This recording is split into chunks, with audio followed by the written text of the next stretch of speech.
शङ्कर जय जय शङ्कर हर हर शङ्कर जय जय शङ्कर हर हर शङ्कर जय जय शङ्कर हर हर शङ्कर पालय माम्.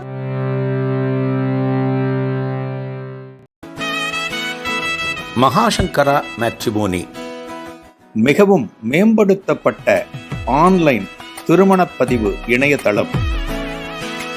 இந்த இணையதளத்தில் பதிவு செய்வது மிகவும் எளிது. பதிவு செய்யுங்கள், பிறகென்ன கெட்டிமேளம்தான். உங்களுடன் நாங்கள், உங்களுக்காகவே நாங்கள். விவரங்களுக்கு தொடர்பு கொள்ளுங்கள்.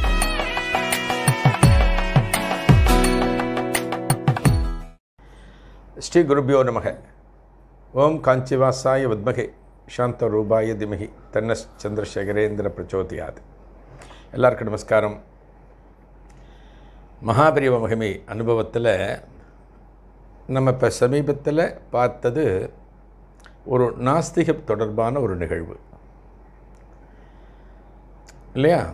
அதாவது நாஸ்திகள் நான் போகிற இடத்துல அப்போதாக பிடிச்சி அவளுக்கு அதனால் அவள் கட்சி மேலிடத்துலேருந்து வருமானம் வருதுன்னா நான் எங்கே போனாலும் அவளை வர சொல்லு. இந்த மனசு யாருக்கு வரும்? இந்த மனசு யாருக்கான்னு வருமா? இதே போல் நிறைய நிகழ்வுகள் நான் சொல்லியிருக்கேன். ஏற்கனவே ஒரு நிகழ்வு சொல்லியிருக்கேன். ஒரு நல்ல வெயில் காலத்தில் அந்த கச்சபேஸ்வரர் கோவில்கிட்ட ஒரு நாஸ்திக கூட்டம் மத்தியான நேரத்தில் நடந்து ஒரு மணி 1:30 மணி கூட்டம் முடிஞ்சு எல்லாம் புறப்பட்டு பஸ் ஏறத்துக்கு இங்கே வரணும். மடத்துக்கிட்ட தான் இப்போ பஸ்ஸெல்லாம் கிளம்பும். அதுக்கு முன்னாடி பெரியவா சொல்கிறார், ஒரு 11:30 மணி வாக்கில் நிறைய மோர் கரைச்சி வைன்னு சொல்கிறார். நிறைய மோரை கரைச்சி வை, அது கருவேப்பிலை கொத்தமல்லி எல்லாம் போட்டு நல்லா கரைச்சி வைன்னு சொல்கிறார். இதுக்கு ஒரு பானை நிறைய மோரை சொல்கிறார். இந்த டயத்தில் யார் வருவா அப்படின்னு அந்த பெண்மணி யோசிக்கிறப்ப கரைச்சி வைக்கிறா, பெரியவா சொல்லியாச்சேன்னு. அந்த கூட்டம் முடிஞ்சு பஸ் ஏற வந்த அத்தனை பேருமே இங்கே மோர் கொடுக்கறத, மோர் பானை இருக்கிறத பார்த்தோன்னா எல்லாம் மோரை சாப்பிட்டு பெரியவாளையும் பார்த்தாலும். நாஸ்திகவாதிகள் விளக்கமாக சொல்லியிருக்கேன் இந்த சம்பவத்தை. இன்னும் நிறைய சம்பவங்கள் நான் இந்த நிகழ்ச்சியிலேயே பதிவு பண்ணியிருக்கேன். பெங்களூரில் ஒரு அன்பர் கம்யூனிச சித்தாந்தம் பேசக்கூடியவர். அவர் டி நகரில் மகாபிரியாவால் தரிசனம் பண்ண வந்த அனுபவத்தை சொல்லியிருக்கேன். கவியரசு கண்ணதாசன் நம்ம அத்தனை பேருக்குமே தெரியும். சினிமா துறையில் கொடிகட்டி பறந்தவர். அவருடைய பாடல்கள் எல்லாமே இன்றைக்கும் நம்மெல்லாம் பல பேர் பாடின்னு இருக்கோம். அவருடைய பாடல்கள்லாம் பழைய பாடல்கள்லாம் இன்றைக்கும் பாடுறோம். அதுக்கு காரணம் அவர் என்ன சொல்லுவார்னா, அவர் கம்பராமாயணம் படிக்கக்கூடியவர். இந்த கம்பராமாயணம் நான் படித்து தான் எனக்கு பாடல் எழுதக்கூடிய இந்த வல்லமை சக்தியானது எனக்கு வந்தது அப்படிம்பார்.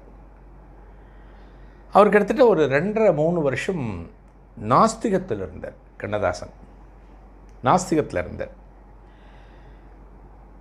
கண்ணதாசனோட அவரோட அறைக்குள்ளே ஒரு கிருஷ்ணன் படம் மட்டும் இருக்குமா. கிருஷ்ணன் எங்கேயான வெளிநாடு போகிறார் அப்படின்னா தேவர் ஃபிலிம்ஸ் இருக்கு இல்லையா, அவருடைய ஆஃபீஸ்க்கு போய்ட்டு அங்கே இருக்கிற முருகப்பெருமான் படத்தை பார்த்து இப்படி கண்ணத்தில் போட்டுன்னு போவாராம். நாஸ்திகம், அந்த அளவுக்கு அவருக்கு நாஸ்திகம்.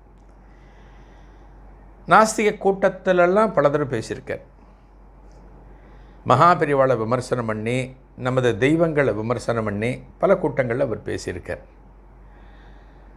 ஆனால் ஒரு கட்டத்தில் அவரை மகாபிரிவா ஆட்கொண்டு அவரை ஆன்மீகத்தின் பக்கமாக திருப்பினர். அவரே சொல்லியிருக்கார், ஆன்மீகத்தின் பக்கம் வந்திருக்கார். மகாபிரிவாளை பற்றி அவர் எழுதின ஒரு கட்டுரை நம்ம அத்தனை பேரும் தெரிஞ்சுக்கணும். அதாவது இவரை போல ஒரு மகானை நான் பார்த்ததில்லை. ஒரு விஷயத்தை ரொம்ப எளிமையாக சாமானியனுக்கு சொல்லக்கூடிய அந்த பாங்கு இது வரைக்கும் யாருமே இப்படி சொன்னது கிடையாது. எனக்கு தெரிஞ்சு சொன்னதில்லை. அவர் சொல்லியிருக்கார், கண்ணதாசனே சொல்லியிருக்கார், யாருமே சொன்னது கிடையாது.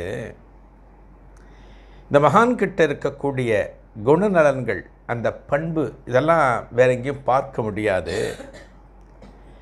இவருடைய வாக்கு அத்தனையும் தெய்வத்தினுடைய அனுக்கிரகம். இவர் என்ன சொன்னாலும் அது அப்படியே பலிக்கும். இப்பேற்பட்ட மகான ஒரு குறிப்பிட்ட ஜாதியின் தலைவராக சிலர் அடையாளப்படுத்தி விட்டார்கள் அப்படிம்பர். ஒரு குறிப்பிட்ட ஜாதின்னு என்ன? பிராமணர் ஜாதி. அதாவது பிராமணர்களுக்கான குரு அப்படின்னு யாருமே சொல்லலை. அது அன்றைக்கும் சொல்லுவாங்க, இன்றைக்கும் சொல்லுவாங்க. எந்த பிராமணரும் இவர் எங்களுக்கான குரு, வேற இதர ஜாதியினர் பார்க்கக்கூடாது, யாரும் சொல்லலை. மற்ற ஜாதியினர்கள் நினச்சாங்க, ஓ இவர் பிராமணர்களுக்கான குரு போல் இருக்குது அப்படின்னு அவங்களும் வரல. அப்படி வாழ்ந்த சில காலத்தில். ஆனால் அவர் எல்லா இடத்துக்கும் போனார். சேரிக்கு போனார், குடிசைக்கு போனார், எல்லாரையும் சரிசமமாக மதித்தார் மகாபிரிவா. அதெல்லாம் பின்னாட்களில் தெரிஞ்ச பிறகு தான் பலருக்கும் புரிந்தது. கண்ணதாசன் சொல்லுவார், தன்னோட கட்டுரையில் சொல்லுவார், இந்த மகானை பற்றி தெரிஞ்சுக்கணும் அப்படின்னா இன்னும் அவர் 50 வருஷம் போகணும். 50 வருஷம் போன பிறகு தான் இவரை பற்றி இங்கே இருக்கிற ஜனங்கள் புரிந்து கொள்வார்கள் அப்படின்னு அவர் தன்னோட இதில் எழுதியிருப்பார். அந்த அளவுக்கு மகாபிரிவா மேலே ஒரு அதீதமான பக்தி கவியரசு கண்ணதாசன் அவர்களுக்கு.